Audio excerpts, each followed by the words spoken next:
And welcome to the Week 9 edition, the NFL Trade edition, the Halloween edition of the RotoWire NFL podcast. Of course, brought to you by our friends at Circa Sports. Not a lot on the waiver wire this week. We'll go over our top five in just a second.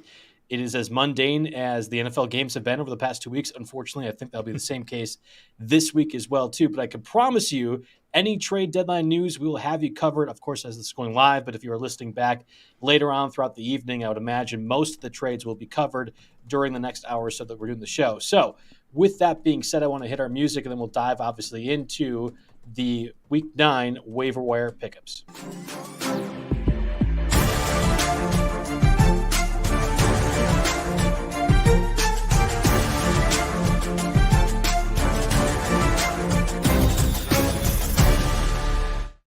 Again, welcome everyone to the Week 9 edition of the RotoWire NFL podcast, brought to you by Circa Sports. I'm Joe Bartel. You can follow me at JB Fantasy Sports on Twitter. And of course, every week we get Jake Letarski at RotoJake on Twitter. But this week we get the Thor version of RotoJake, who's got, if you can listen or watch it, you get the nice little wig on. Exactly. Well, happy Halloween, everyone out there, ladies and gentlemen. I still haven't decided between Fat Thor and Lebowski. I get about a mix of both. So, as of course happened in the Avengers Endgame movie. So, we thought we'd have a little bit of fun with the Halloween edition here today.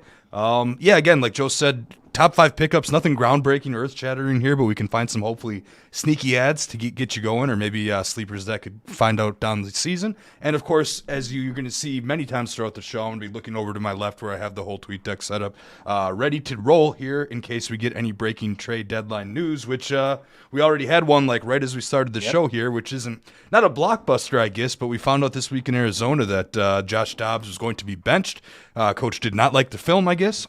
And now he has been shipped to Minnesota to take over for Kirk Cousins, who has been out with the torn Achilles. But we still think it might be Jaron Hall this week. So that's the trade deadline news we have for you off the bat. Yeah, this is as bad of a waiver wire period as you could expect. That Josh Dobbs actually makes my top 5 list. So we'll get to that here in just a second. I am dressing up, for what it's worth, Jake, as a anguished Packers fan, because that is the real life I'm living in right now. There needs no attire to indicate how bad my Packers look. Once again, getting annihilated, getting out coached. Matt LaFleur can get fired. We can get everyone gone. Mark Murphy, it's your time to go as well too. I know you have one more year left before your mandated retirement. Let's just do that a little bit early, right? Let's make that happen. So actual transition and change can occur here with Green Bay. Let's talk about that top 5 list of waiver wire pickups for both of us. I think the top 3 more or less is the same. And it starts with Trey McBride, tight end for the Cardinals. Again, Zach Ertz on injured reserve. We talked about him last week. I picked him up in the stake league. I have zero use for a tight end. I got him for $3, mainly off the recommendation that you made, Jake, when we were discussing value and keep him on his bid, saying, well, this guy is probably getting 5 or 6 targets, likely getting at least 40 or 50 yards, no matter if it's Josh Dobbs, Kyler Murray, Clayton Tune, who we'll talk about a little bit with the Cardinals quarterback situation this week. Didn't matter. McBride has been very heavily utilized. The tight end position has been heavily utilized. He's only 20% rostered in Yahoo leagues right now. Yeah, exactly. So here's what happened. 14 targets, right? Now, obviously, a lot of that was Dobbs here, and Dobbs is out of town here, so we have to take that into account. But a 38.9% target share is no joke here. I mean, you don't even see healthy Justin Jefferson, Jamar Chase get that on most weeks. So the target share is absolutely significant. Snap-wise, I'm working a little bit handicapped here because of some late data coming in. But snap-wise, 83% of the snaps. This is everything you want to be the makings of a fantasy tight end. And just because of the tight end landscape, anytime someone comes out and gets 14 targets, it's beyond just Dobbs and him having some kind of chemistry, right? That is game plan, that is called for, that is scripted by the staff here. So again, whether Kyler Murray comes out this week or whether we do get some Clayton Tune action, I think Trey McBride will still be heavily involved in the game plan, and he's probably the top man I am looking to pick up. Obviously, you can drop Ertz for him. I believe I'm going to drop there's that whole like tier, David right? Njoku, right? Like what David Njoku's in the world. Are you dropping him for? I don't know. Njoku looked pretty good last week. I dropped Mayer probably. I'm dropping Musgrave. Yeah. It gets really close to kind of right around that tier. But McBride is definitely someone. I mean, I made a bid for him last week in my Kelsey league, and I started both of them. I flexed one, and it worked out. And we're probably going to see a lot of that because of other situations going down in that league. Had way too much Kirk Cousins this year, but anyway. With that kind of volume and few standout waiver wire picks this week, We're looking at Trey McBride as the top overall pickup. Yeah, Darren Waller was banged up during that ugly Giants-Jets game. Like the Dallas Goederts are more than less fine, but even Evan Ingram, I think I would be playing Trey McBride over Evan Ingram. And Ingram has not been bad. Ingram's on a bye this week too, so if good you're point. Yes, yep. Yeah, I mean, so the Broncos tight ends are not really worried about. Laporta's on a bye, Ingram's on a bye, Kittle's on a bye. Yep. It is a rough tight end bye week this week, so I could see. I could see an 11% bid for him. 12%. Yeah, I was saying rest of season, I think Trey McBride is a top 12 fantasy tight end. So that means even with all these teams on bye and these tight ends on bye, I would still be rostering him rest of season with the 10th. That I think you're going to get a lot of value out of him with this offense. Maybe things change with Kyler Murray somewhat, and I think it's probably a good launching point here just to discuss real quick. Last week we had recommended Kyler Murray as a pickup, and we thought there's a possibility, at least I did, that he was going to play. That did not happen, even though he's a full participant in practice all of last week. They list him as doubtful. Clearly, the organization did not want Kyler Murray playing against the Ravens defense. Understandable. Yep. There's been some thought that maybe he doesn't play this week. I think he is going to get activated. And you'll say, okay, great, he's activated, he's going to play. That's not necessarily the case. He has to get activated by November 5th because otherwise he will not be able to play the rest of the season. Basically the nightmare situation for our Sunday morning crew, right? Active but not playing. Correct. Exactly. But no, last week we said Kyler Murray, 43%. He was in our top 5, or I believe it was close to it. There were probably more options last week. Now he's up to 56% past our threshold here, so we don't need to talk about him anymore, but definitely keep an eye out for him. And if you need a quarterback, I mean, if you're going Purdy, Lawrence, Goff, or Russell Wilson this week, which are mostly super flex options, sans Lawrence probably, then, yeah, Kyler Murray's worth a shot right now. But there is a comprehensive 2-quarterback section. A lot happened with quarterback news this week. That's probably our biggest section that we're going to get to later in the show, but we got to keep the top 5 rolling. Yeah, comprehensive is an understatement. Number 2 for both of us is Demario Douglas, Pop Douglas if you want. For the Patriots, Kendrick Bourne out for the rest of the season. Devontae Parker got injured. The Patriots' passing attack is just miserable. They play the Commanders, who made the first trade of the NFL trade deadline by getting rid of Montez Sweat to the Bears for a second-round pick. Hopefully, as a Packers fan, it ends up being the same as the Chase Claypool second-round pick. We'll find out more, likely when the extension happens for Montez Sweat for the Bears. I am not interested much in the Patriots passing attack, but there is some value in a guy that's getting 6, 7+ targets like he has the past 2 weeks. Yeah, team high 7 targets, team high. Again, data a little slow this week. I'm missing my normal resource.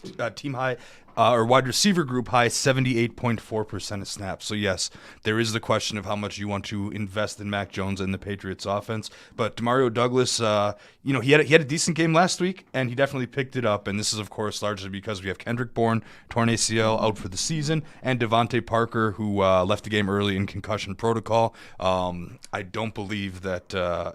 I think Brock Purdy is the only person to enter concussion protocol and make it out this week. And I'm seeing, some speculation that maybe he never had a concussion in the first place, and they were just like the spotter was being overly careful, which is good. Good the league's doing that, but also good that the protocol is doing its job if that was the case here. So, I would not expect Devontae Parker to play next week.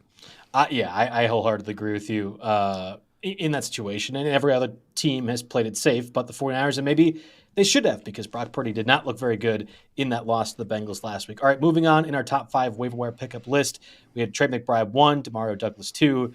This is where we differ, but I think it's just more on perception for rest of the season. Yeah, we're moving to quarterbacks here, and I'm going with Will Levis here. Now, granted, upon further review of some of his 4 touchdowns, there was a little bit of a luck factor that came into play here, right? There's the one play where the defender kind of gave up and thought it was a clear push off on Hopkins, and it probably was. It went out uncalled. Hopkins had all this separation, and, the circumstances like that led to some of the touchdowns. But, you go out there and you throw for 4 touchdowns and win the game. I think I believe that that buys you some goodwill there. And then, of course, Ryan Tannehill. What incentive do the Titans have to play Ryan Tannehill much more for the rest of the season at all? I wholeheartedly agree, yeah. Yeah, exactly. So let's go ahead and see what we have in Levis, which I believe is what's going to happen here for the rest of this year. So, I just wanted to double check on the It can't hurt, because we've seen Malik Willis now for, 3-4 games, and probably a spot playing time opportunity for another 2.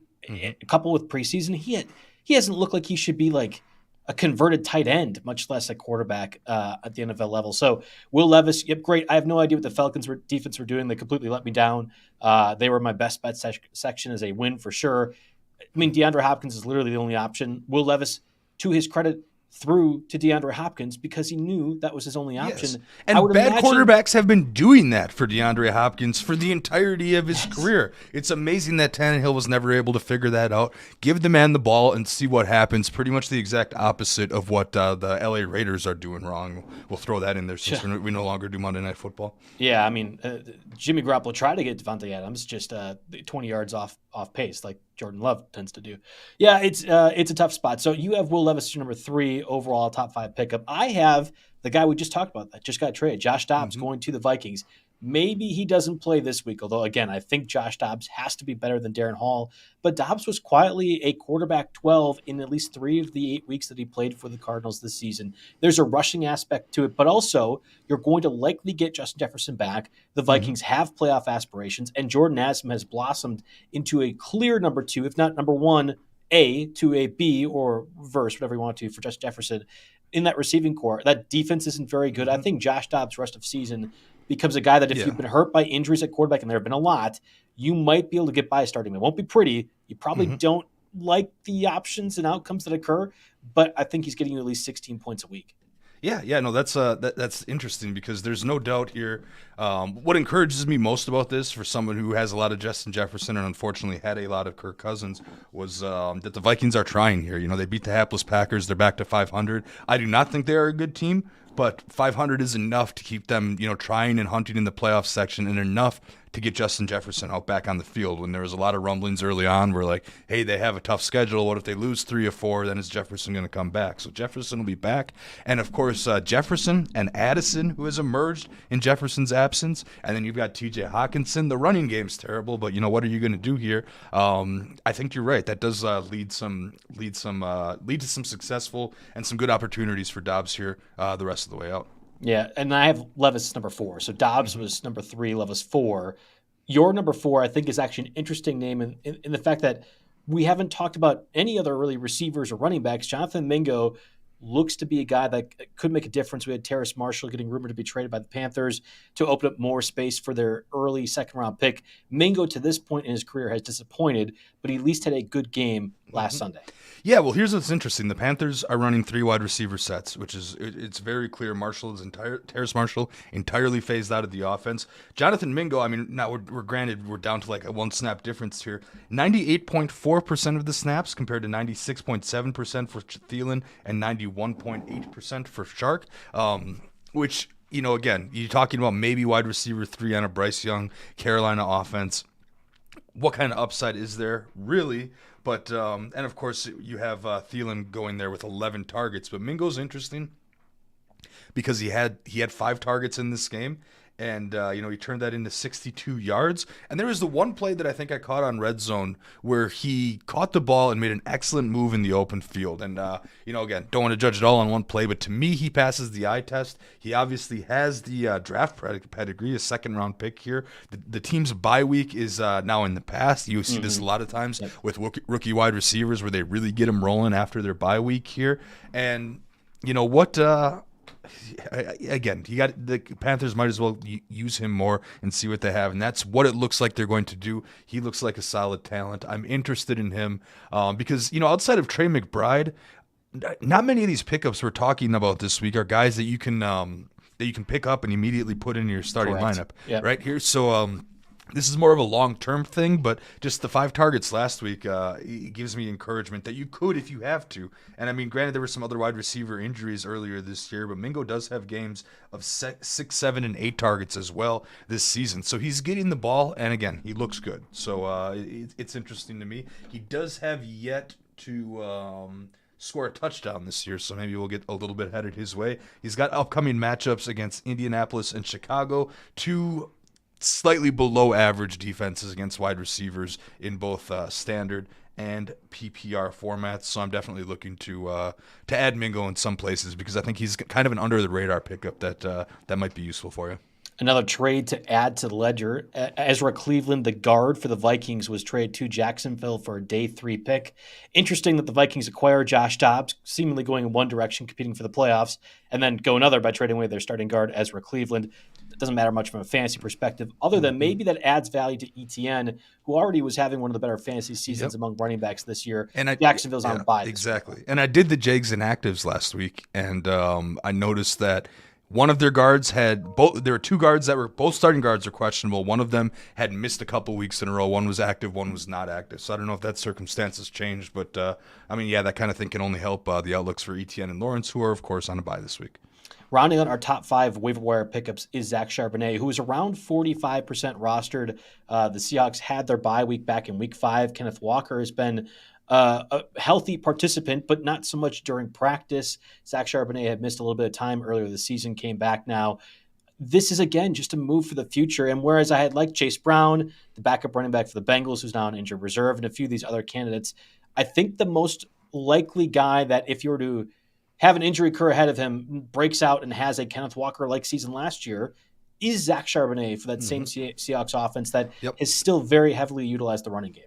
Absolutely an add and hold and not necessarily an add and start. A season high 56.4% of the snaps on Sunday, and I just want to compare that to Walker real quick, 43.6% of the snaps. So very interesting here. Yeah, very interesting indeed. As somebody that has Kenneth Walker, still getting a lot of production. Red zone opportunities would be a little bit more nice to see, but Seahawks have a difficult enough matchup against the Ravens this week, although we've saw the Cardinals just drop 20-plus points now with their now traded quarterback in Josh Dobbs, who, again, went to the Vikings. So that's our top 5 list: Trey McBride, Demario Douglas, some combination of Josh Dobbs or Will Levis, Jonathan Mingo, and then Zach Charbonnet, more or less in that same order. I want to take a break, get a word from our sponsors, Blue Wire, and then we'll come back with that running back section, which unfortunately doesn't have a lot going for it in Week 9. Okay, we're back, and just for a reminder, 4 teams on bye this week. Broncos, okay, not so much of value there. Lions, Jacksonville, and the 49ers, 3 of the top fantasy teams, it feels like, for a lot of different positions. So certainly places that you need to have available options. Unfortunately, not a lot of clear pickups for the ETN, Jahmyr Gibbs, Christian McCaffrey crowd, because not a great week. Cam Akers, 57% rostered. Okay, fine. We mentioned Zach Charbonnet, got some playing time, but Kenneth Walker's still there. You got Leonard Fournette, who did sign officially on the practice squad with the Bills, will likely be a call-up in future weeks over the Latavius Murray's. Damian Harris still in injured reserve. That's not attractive to me either. I don't know. Is it Amari DiMercato again, who finally got more work once again for the Cardinals offense?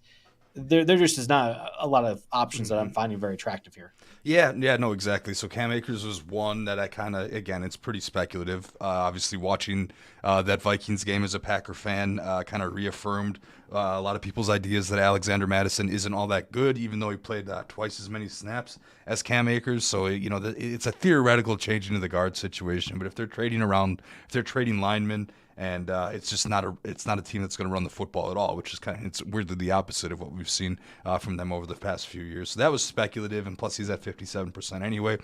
We just kind of went through Charbonnet. He had that 21-yard run, averaged 10 a carry. He had 5 carries. Walker had 8 carries. So there just wasn't a lot of rushing opportunities there, but he's definitely in there. And then I do want to talk about someone that you've had on your radar for a while, hopefully haven't quite let go, and that is Leonard Fournette. Playoff Lenny is apparently being courted, and I guess he visited the Buffalo Bills. He signed with their practice squad. Yep. He signed to their practice squad. Pretty sure I saw that yesterday. Okay, last I looked before on this was that he was just visiting. But yes, he's officially signed to the Buffalo Bills practice squad. So here we go. We have an option that I don't know how much standalone value he's going to have because James Cook is still kind of your between the 20s guy.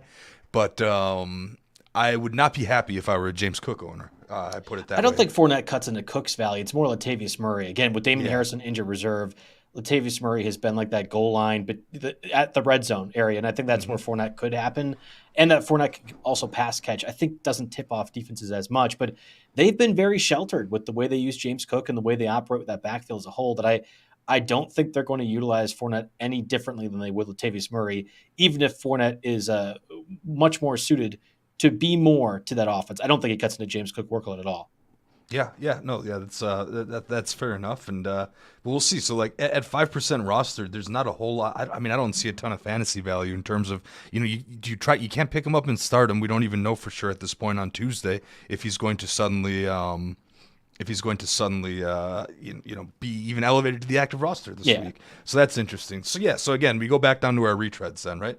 DeMarcado is interesting, 36% rostered. You can probably squeeze at least a week of utility out of him, or maybe two until James Conner comes back. Then he's probably back down to irrelevant. I didn't love Jeff Wilson's usage these last couple of weeks, but there's someone at least with some upside you can take a look at there. Devon Achane's going to come back though after. So I think the Dolphins play in Germany against the Chiefs this week, have a bye. He will then be eligible to return that. So you have 1 week of Jeff Wilson who's splitting time with Raheem Mostert. I mean, you might have to consider it because there's a lot of relevant guys out. Yeah, I mean, he had 5 carries and 2 targets, against the Patriots, and didn't look completely dreadful. I mean, again, as someone who had to start Craig Reynolds, who had to start Devin Singletary, who even started Latavius Murray in the league, things get interesting here. Let's see. The other one I had now, and he's up to 49% rostered, so this is a little bit unlikely. Tajay Spears. Again, we're watching this trade deadline to see if Derrick Henry's going to get moved. Obviously, if Derrick Henry got moved, suddenly Tajay Spears probably becomes a top 20 back in fantasy, and he's somewhat interesting. And the demand is real because he went for a 45% bid in our stake league last week. Right now, maybe that was a little bit of an overpay by Kurt, but it was that happened. So there's confidence among us, among some of the industry people here. So he becomes a very interesting candidate. Though I do worry. I mean, we're getting.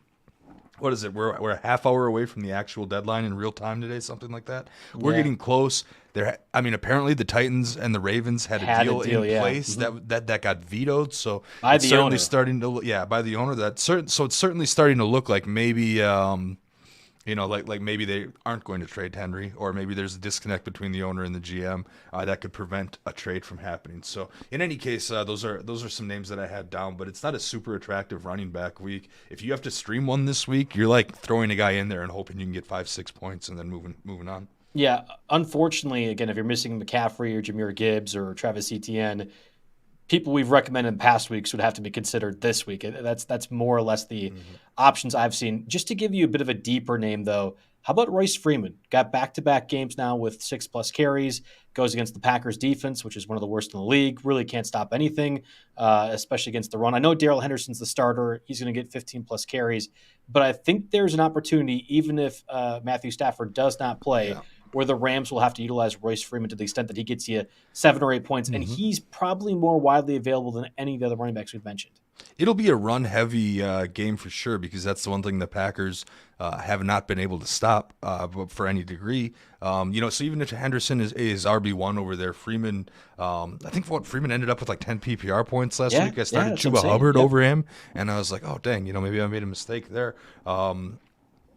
But no, this is going to be a tremendously run-heavy game plan, I would figure, especially if Brett Rippon starts. And, you and I both know, like, if this is the case for the Packers, they should just stack the box with 9 guys. They should. And let Jair play man. That would be the smart thing to do. Force Brett Rippon to beat you. But as we both know, Joe Barry is not a smart coach. So, who Preston somehow Smith has a job going to be here. on Puka Nacua and Cooper Kupp. That's what's going to happen. Yeah, exactly. So I don't know. It's a weird situation. You'd think the Packers, with the amount of talent they have on defense, would be able to game plan for that for a situation here. But again, Royce Freeman, sure, I could throw him out there against the Packers. You're picking on running backs against the Packers. I also think you're picking on running backs against the Raiders too, because AJ Dillon was able to run for 80 against the Raiders. We saw Craig Reynolds do a pretty good job, and I'm sure Craig Reynolds is below the threshold. And Craig Reynolds is probably similar. Yeah, of course they're on a bye, and then of course we're going to be looking at David Montgomery coming back maybe because he was never on the IR. So yeah, again, hate to disappoint, but you can't squeeze blood from a stone, and there just isn't much for running backs this week. I like that line. Yeah, no, wholeheartedly agree. We can agree, though, that we're going to have a lot of fun here at the Circa Resort and Casino for the big game party come February. Super Bowl Sundays in Las Vegas this year. Watch the big game poolside at Stadium Swim's big game viewing party. There's a massive screen with a booming game sound and a view of the pyrotechnic and visual effects that will occur throughout the game. Snag the best seat in the sun with daybeds, poolside boxes, cabanas, and more, or touchdown at the world's largest sportsbook, Circa Sports, for the big game bash. 3 stories of football glory featuring a 78 million pixel screen. Book your seat with a variety of reservation options, including bottle service, open bar, stadium-style food, and more. Don't miss these legendary viewing experiences on February 11th. The big game parties only at Circa Resort and Casino. Reserve today at circalasvegas.com. I also want to get a word from our sponsor, Splash Sports. RotoWire is proud to partner with Splash Sports for the 2023 fantasy season. Splash Sports empowers gaming commissioners to earn by creating contests. Commissioners can set up contests, add their style, and enjoy the evolving Splash Sports platform for customized preferences. From daily to season-long contests, Splash Sports caters to various playing styles such as DFS, Pick X, and traditional Survivor. And unlike traditional sports books, Splash Sports pits you against friends and family, not the house. Splash goes beyond betting, a space where friends can connect, strategize, and share in the excitement of sports. RotoWire will be running a weekly DFS tier contest every week, obviously, on Splash Sports all season long. Can you beat the RotoWire experts like myself? Visit rotowire.com/splash to enter today. All right, so going to the waiver wire pickups for wide receivers. Last week we talked about Jaden Reed. He had a pretty good game, probably could have had a bigger game if Jordan Love could throw a football. Then there was Rondé Moore, not so much interesting. Certainly Jalen Hyatt wasn't in a game where the Giants threw for -9 passing yards. Kendrick Bourne, torn ACL there. And then Josh Palmer, whatever else. Shaheed looked okay last week and was a guy we talked about. I mean, at this point, I think you have to consider him with his big play potential and double-digit point scores in 2 of the past 3 games. Yeah, he's finding his way into good fantasy games. I was completely flabbergasted this week when there was someone I was playing decided they were going to start Rashid Shaheed over Romeo Doubs in their 16-team league, and I didn't understand it, but man, did she look like a genius after last week. Shaheed has he's been productive. His last 3, 18.3, 7.2, 24.3. He has a reasonable floor. I think there's maybe like 1 4-point game in there. But other than that, he has been. I got to check the floor here. He didn't do much against the Packers and had a 6 and a 4 point game. But he's got multiple 20-point PPR games this season, and you just can't ignore it at this point. Everyone thinks, okay, return specialist, gadgety guy, but there's a spot for that in fantasy. And if you need a flex, there are some leagues where I would certainly love to have myself some more Rashid Shaheed. So I like what's happening here with him, and at 36%. He could easily be up there. He's one. I talked about Jonathan Mingo in the top 5. Yep. Shaheed, you could probably pick up and start. Right, Yeah. Mingo's a little bit riskier in that department. He's more of a stash. But Shaheed could definitely get into the starting 5 lineup here. I think this is a good segue into a question that Armando had earlier in the show, and it's regarding the quarterbacks. He has Matthew Stafford, and he's wondering if he should wait to see if Stafford will play or pick up one of the 3 quarterback options: Baker Mayfield, Will Levis, or Derek Carr. And I mentioned this because I think Derek Carr actually is one of those that is going to get you enough production with Chris Olave, with Rashid Shaheed, Taysom Hill, Alvin Kamara. There's so much that the Saints passing game has to do that I think Rashid Shaheed becomes a bit of a safer guy, even if he is the big play potential maker out of that offense. Yeah, you're definitely picking up Carr this week among those options here. They've got the Bears, who are 19th. Or no, wait, I'm looking at receivers here. So, but they're very bad against quarterbacks. Yes, Herbert yeah, for exactly. 3 touchdowns. I'm sure they're not great. Herbert looked like the MVP, when they played the Bears. But geez, yeah. So it's even worse. Bears are 26th against opposing quarterbacks, and then the next week Carr has the Vikings, and they're 21st against opposing quarterbacks here. So there's a good chance you're starting Carr this week and next week over Stafford, even if Stafford were to be healthy with his injured thumb. Yeah. So that's why I just mentioned it was a real quick transition with the quarterback spot. Obviously, love answering those questions as we can. So we mentioned Rashid Shaheed. We talked about Pop Douglas as probably our number 2 waiver wire pick among the top 5 options this week. Kendrick Bourne done for the rest of the season. Vontae Parker in concussion protocol, likely missing at least 1 game if you are any other team besides the 49ers. I don't want much of the passing attack for the Patriots. It's just not that attractive to me. Mac Jones looks like one of the dozens of bad quarterbacks currently playing professional football in the NFL. They go against the Commanders' defense, which is good, but I think is going to lose a little bit of that attitude now, especially with the team clearly steering in one direction after Montez Sweat was traded to the Bears. I don't know. Do you have Douglas as a top 3 waiver wire pickup if we're including guys like Jaden Reed in that mix who are still kind of undervalued? Yeah, well, I mean, Reed is under 50%, so I could have totally thrown him in there. I think that's just a reflection on my, on my overall outlook for the Packers offense here. I could have put him in my top 5 if I wanted to. I could have, and I maybe should have put Shaheed in my top 5 here because, but the thing is like Shaheed and even Douglas, so I put Douglas and Mingo in my top 5, but again, Mingo stash. Douglas at least has some short-term upside here. He had 7 targets last week, plenty of snaps here. These are guys, guys like Shaheed and Douglas are kind of, desperation. Throw them in your flex and hope for the best on a bye week situation if it's bye weeks or injuries here. So I could see starting Pop Douglas this week if you had to. Yeah, I tend to agree if that's the case, only because the Commanders have allowed a decent amount of passing yards to competent teams. Just wouldn't say the Patriots are a competent team. And I can say that as a Packers fan wholeheartedly. So you mentioned Jonathan Mingo as well, too. I want to turn our attention to Khalil Shakir, who now back-to-back weeks has been more involved in that Bills offense, and we all kind of forget about it because they played last Thursday. It's definitely an interesting setup to see if that Bills offense can continue to be successful. Dalton Kincaid, we talked about him last week, too, as a top pickup, also very heavily involved. I like the Bills' passing attack. I really do. Yeah. I mean, basically the theory is that the Dawson Knox targets, which a lot of them have gone to Kincaid, but some of those targets and even snaps are going to Shakir because they're running more 3 wide receiver sets than they otherwise would here. I don't know if I trust Shakir to be consistent, but you definitely, after looking at that box score last night, you have to give him a shot. There's a role in fantasy, and he could be picked up and played as well. I mean, I don't like him as much as Shaheed or even Pop Douglas, but he's in the mix now. He suddenly became fantasy relevant. Yeah, the Bills play the Bengals this week. Of course, the Bengals make Brock Purdy look like he still was in concussion protocol. I think that Bengals defense is pretty good, but it'll be a matter of 2 AFC teams who have played against each other a bunch before. That's going to be in prime time as well. I don't know if the NFL should have chose to run that one back from last year, given what occurred. But obviously, Damar Hamlin's healthy and everything should be fine theoretically, but we'll have to see. I'm nervous because that matchup is tough against that Bengals defense, but I think Shakir has been more involved where it's maybe a bit safer if you really have to in deeper leagues. The other one is Noah Brown. Robert Woods out. I wonder if he'll get placed in injured reserve. Noah Brown, obviously former Cowboys guy. Noah Brown was on injured reserve at certain points this season too. Got 5 targets. Has a role as that guy that gets a 10-yard reception every other quarter kind of thing, and oftentimes was too utilized by Kellen Moore and Dak Prescott last season. I'm not super interested in him. I would rather Nico Collins. I have a lot of shares that gets more involved, but that's more of a selfish of course, thing. I would much prefer that as well here, but this is the reality of the situation. I'm looking at the lineup here.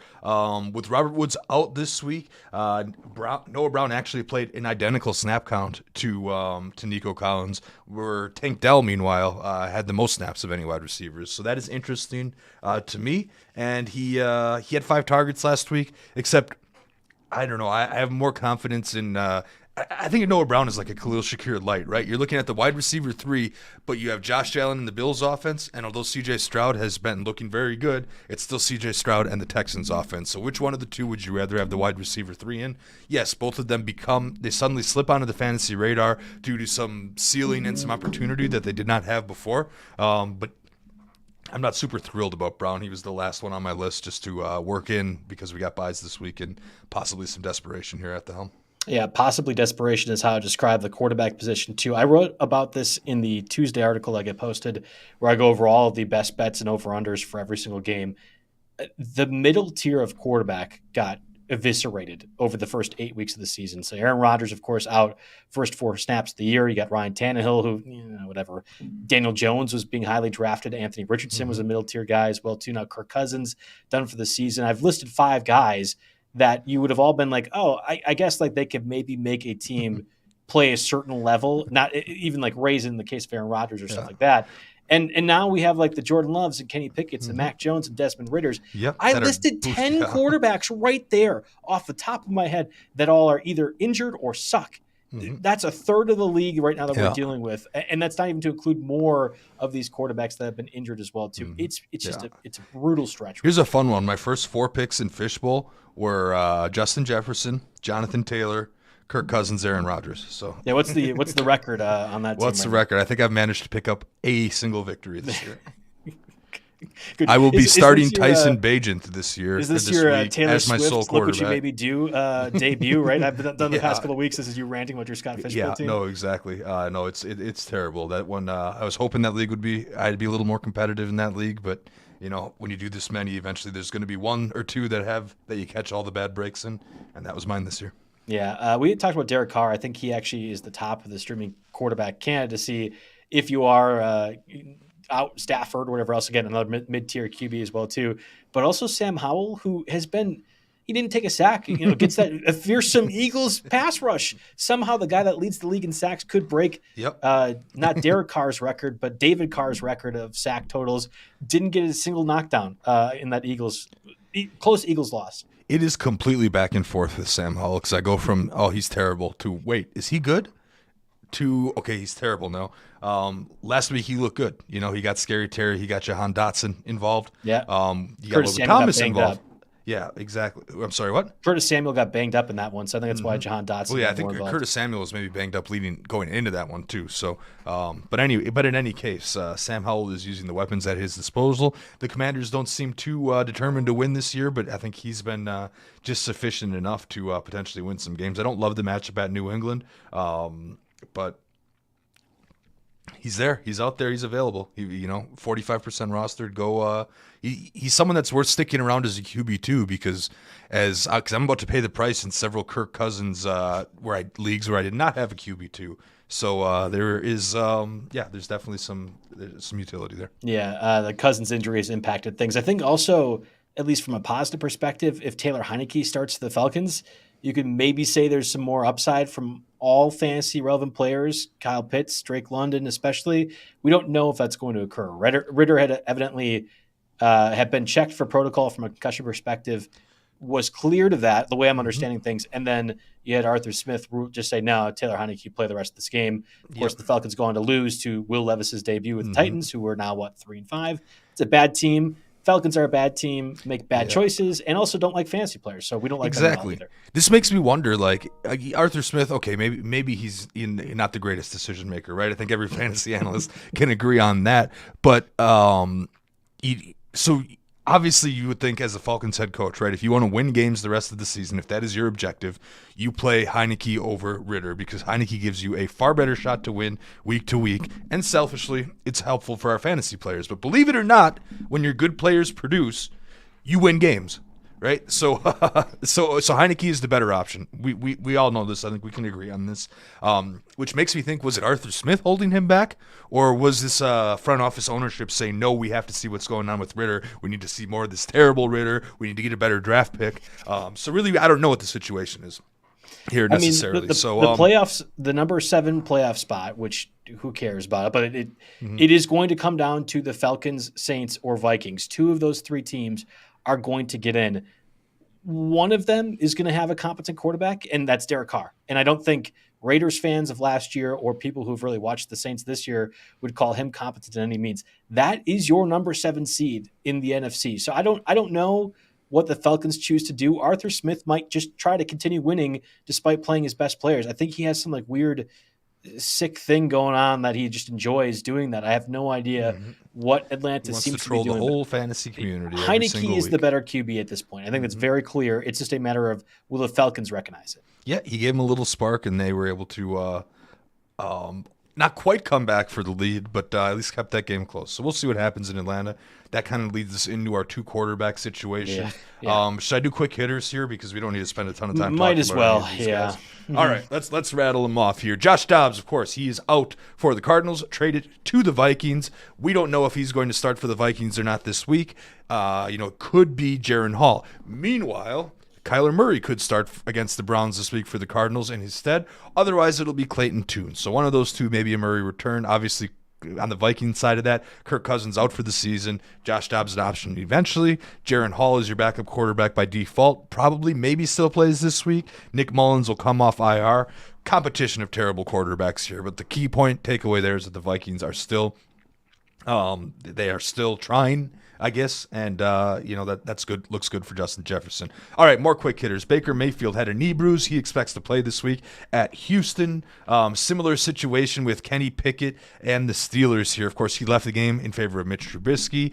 He was being called. It was with Kenny Pickett. It went from doors open to he'll be a game time decision to plans to play. So it seems to be heading in the right direction there. We talked about this a little bit earlier, where Brett Rippon finished the game for Matthew Stafford, suffered a thumb injury, same thumb he's had serious trouble with in the past. X-rays negative. He's still going to be evaluated. We know there's no fracture. His status is, quote, up in the air for the upcoming cold weather game in Green Bay.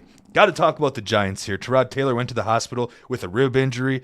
Remember the history of Tyrod Taylor and ribs injuries, people, ladies and gentlemen. Hopefully, can you imagine what if they told him, hey, we need to inject this thing into your ribs? How do you think that conversation goes? I'd say, well, is that one doctor gone who gives us all the injury news and analysis on Twitter? We'll see. Yeah, no, exactly here. But anyway, it looks like Daniel Jones has been medically cleared to come back and take over for him. He missed a little bit more time than anyone initially expected, so we have to watch that situation. But in any case, Tommy DeVito is next up, the good fella. We had a long conversation of this with my buddies on Sunday. Like, wait, is that really Otis' character in the Goodfellas? Is it really? Name, yes. Is it really Tommy DeVito? Yep, that certainly is here. So the good fella Tommy DeVito could be in the mix if Daniel Jones doesn't come back. Tyson Bagent is going to start Week 9 at New Orleans. Justin Fields still dealing with that thumb injury. He is considered week to week. There are a lot of 2 quarterback options for you. So hopefully I'll find somebody to complement Tyson Bagent in Fishbowl now that I can officially drop Kirk Cousins. Bagent's playing one more week because Fields is not yet active for that one. It's so gross, Jake. It's so gross that I'm going to put in a waiver claim for Brett Rippon this week and Taylor Heinicke and Jameis Winston just in case. Yeah, there's 4 or 5 guys that are just shouldn't be even backups, but are having to play meaningful contests. Speaking of meaningful news, we had Chase Young, pass rusher for the Commanders, traded to the 49ers for a 3rd-round pick. So if you're keeping tally, Montez Sweat, who is 3 years older, gets a 2nd-round pick from the Bears, whereas Chase Young goes for a 3rd-round pick to the 49ers. Chase Young, of course, contract up, I think, this season. The Commanders chose not to do his 5th round. The team option. Yeah, so I don't know if he stays with the 49ers or gets an extension. That would still be a waiver wire. Will be a free agent guy this offseason, whereas Montez Sweat likely getting a bigger deal from the Bears. Sticking with the trade theme, Josh Dobbs, of course, traded for a late-round pick to the Vikings, and that's just about it. We had Ezra Cleveland during the show get traded to the Jacksonville Jaguars for a day 3 pick as well. He was a backup guard for the Vikings. Not as much fireworks as we were hoping, but we still have maybe 10 or so minutes, Jake, so we'll have to see if any other trades kind of sneak in. I know, we're just going to have to chat around until the end of this deadline. I mean, some kind of I don't know if this works like baseball or basketball where like the deadline isn't actually the deadline and news, you just have to file the paperwork. The news might trickle in later on. But you're right. It's been we've had some epic deadlines, but this is probably one of the slower ones that we've seen in recent memory. Yeah, certainly. From a tight end perspective, we talked about our number 1 overall waiver wire pickup in Trey McBride, who, again, with Zach Ertz on injured reserve, has been getting a plethora of targets. And whether it's Clayton Tune, whether it's Kyler Murray, whether it's whatever other quarterback the Cardinals want to try out there, the scheme seems to be involved in the tight ends. Zach Ertz had made your list, Jake, a number of times earlier this season. McBride, to me, is a top 12 fantasy starting tight end rest of season, and I would be very confident, again, if he's available in 80% of leagues, that I'd acquire him. And even if you can't start him, trading somebody like a Sam Laporta or Mark Andrews or Travis Kelce, I think could get you a whole lot of value elsewhere, and Trey McBride gets you 80% of that. Mm-hmm. Yeah, no, that's an interesting move because I'm thinking I might have to do that in Stake League to get a startable wide receiver and running back and maybe quarterback. So we'll see what kind of haul I can get for Kelce maybe in Stake League, putting him up on the block here. Because, the whole reason we're even having that conversation is because we're confident enough in McBride's volume. Now, again, the one disclaimer, the one argument against us, if you're going to play devil's advocate, is that was with Josh Dobbs and we're going to see Clayton Tune or Kyler Murray. I think Kyler Murray is going to be more likely to scramble around and chuck the ball deep and get guys like Hollywood Brown involved a bit more than Dobbs or Tune will be.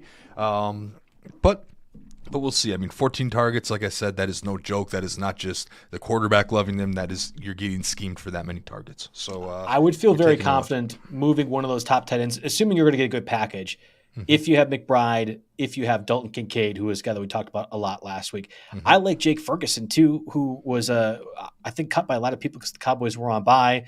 Of course, gets a touchdown in his return this past week. I mean, there's a lot of those kind of options, and it's attractive enough to me if you can get a real haul for the Travis Kelce's of the world. And I think Mark Andrews kind of fits in that same vein, that I would consider doing it if you are in need of more roster options. So anybody else at tight end that you kind of consider in that same vein?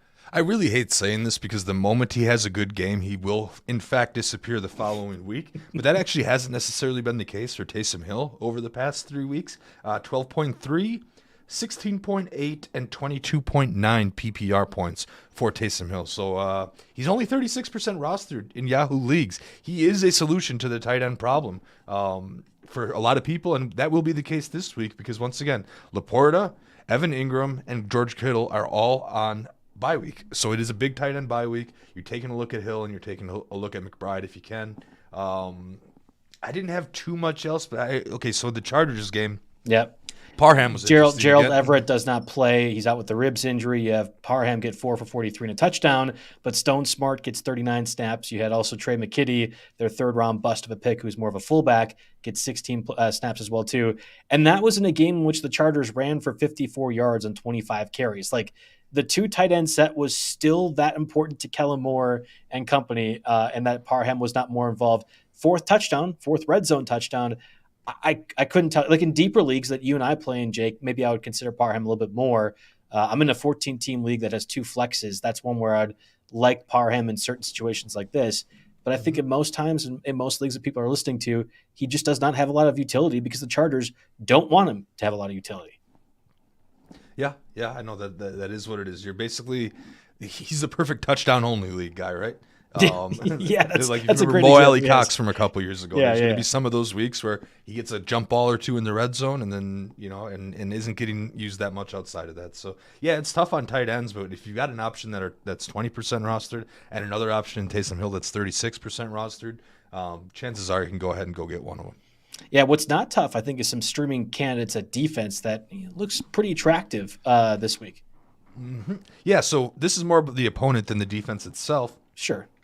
But whatever Minnesota trots out there this week, Justin Jefferson's still on IR. Whether Josh Dobbs gets ready to play on time or whether it's Jaron Hall, they have to head to Atlanta. And Atlanta is only 33% rostered, so I'm taking a serious look at them. I don't love streaming road teams, and the Chargers are going all the way across country to play the Jets, which has historically gone pretty bad. But historically, Zach Wilson's pretty bad too. So. Yes. Yeah. I mean, we can say historically, it's been a number of years now. Chargers only 26% rostered. The cross-country trip might give me a little bit of anxiety about that, but I generally prefer home teams as streamers. But the Chargers have to be mentioned here. And then, of course, we don't know what's going to happen with the Giants quarterback situation. Is Danny Dimes back? Is a fragile Danny Dimes back that'll play a couple snaps and then leave because the neck gets tweaked? We don't know, but man, if I were the Giants, I sure wouldn't want to bring Danny Dimes back to face Max Crosby and the Raiders because Max Crosby is a menace. Max Crosby is a problem. And the Raiders are home against the Giants, another team traveling across country. Raiders are only 14% rostered, so pretty much available all over the place. I mean, I know a lot of people kind of just drafted the 49ers defense this week and have been just kind of sitting on that, which is perfectly fine. But you can't, I wouldn't cut the 49ers, but you certainly need to find a replacement this week. So those are a couple of options that I'm going to Can I add 2 more? Yeah, keep them coming. All right, so we one cross-country travel to another. I'll take the Rams defense against Jordan Love and Matt LaFleur. I'll take the Packers defense against possibly Brett Rypien as well, too. I think it's a scenario where both defenses score more than either offense if Brett Rypien is, in fact, your starting quarterback for the Rams. Are you going on Sunday? Yes, I am unfortunately going to that game. Yeah, I will be going to that game as well, hoping for the best. Well, last time you and I both went to a game was the Saints, where they ended up winning after playing only one quarter. I forget what happened in the first 3. Definitely wasn't bad football, that's for sure. So we'll have to see. Yeah, I feel very cold confident. weather and everything. We got snow this morning in Madison. Yeah. Wild. I feel very confident the Rams win that game. That's a pathetic team right now in the Packers in every way, shape, and form. So we'll have to see how that goes. We really are pretty good with the user questions as well. Unfortunately, the NFL trade deadline hasn't been as active as we were hoping for. And from a trade deadline in the fantasy community as well, too, it seems like people are sitting on it as the Week 9 buys seem to be a little bit difficult to navigate around. The second we hit stop here, Derrick Henry will move. I'm sure that's how this goes, right? This is how it almost always goes. I keep refreshing. I'm looking down. We haven't seen anything. Every time I look this direction, I'm looking at some columns about trade rumors and trades and not seeing a whole lot. Yeah, I agree with you wholeheartedly. All right, well, that does it for us in the Week 9 edition of the RotoWire NFL podcast, of course, brought to you by our friends at Circa Sports. We'll be back in next week. Best of luck to your fantasy lineups.